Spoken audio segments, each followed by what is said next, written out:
የኔ ወለላ አገኘው ጫላ ሚሳን ብላ በጣም ተወዳጅ ነበር እንዴ? እኔ በቃ ከዓለም አንደኛ እሷ ነበር የምወጣው ግን ጎዳችን በቃ ተው ወይኔ ያላደረኩ ነገር የለም በየሳምንቱ ፓስታ በእንጀራ ለእናት አባት ዘይት ልካለው ሽሮ አስፋጫለሁ ጋብዛት ነበር አብረን እንኖራለን ብላ በሌለውበት ነው ፍራሼ ይዛ ሄደች ከዛ በኋላ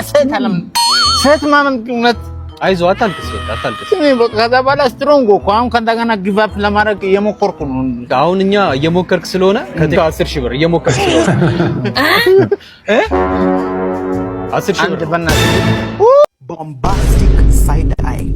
criminal offense እውነት በጣም እውነት ላይ ያለ በጣም ታንኩ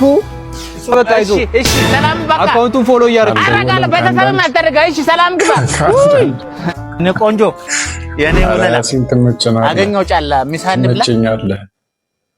ፐርሰናሊ ነው ነገሬ አግኝቼ